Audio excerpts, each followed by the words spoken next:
Kronologi penemuan wanita tewas bersimbah darah kondisi setengah tak berbusana di rumah Kendari, Sulawesi Tenggara.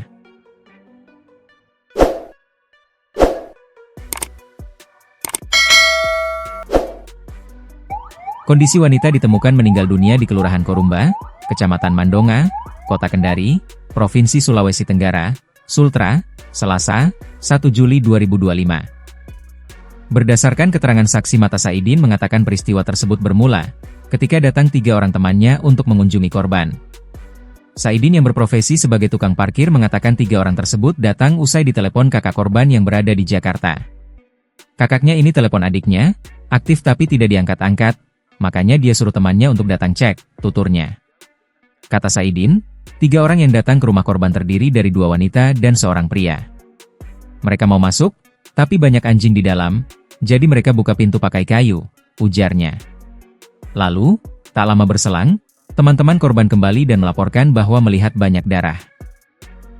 Saya ikut masuk, memang banyak darah, baru kondisi setengah telanjang, jelasnya. Curiga korban pidana, Saidin pun melaporkan kejadian ini ke Mapolsek Mandonga.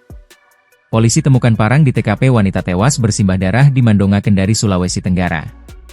Kepolisian Resor Kota atau Polresta Kendari bersama Polsek Mandonga mendapati parang di tempat kejadian perkara wanita tewas dalam kondisi setengah telanjang, Selasa, 1 Juli 2025. Parang tersebut ditemukan polisi di salah satu bak kamar mandi. Pantauan tribunnews.sultra.com, terlihat polisi pun langsung memasukkan parang tersebut ke dalam kantong. Terlihat polisi masih terus mencari barang bukti di lokasi kejadian. Mereka pun menutup pagar, agar tempat kejadian perkara tidak dirusak oleh masyarakat yang datang. Masih Pak?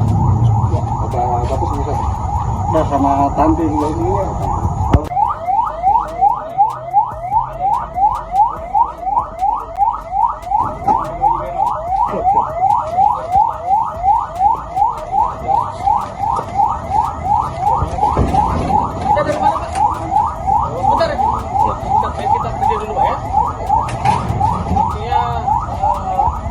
Dulu kone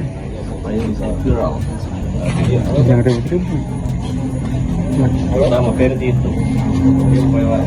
Kami masih menunggu juga di gedung dari jadi mainnya sebentar ya, boleh ya. Saya sudah selesai.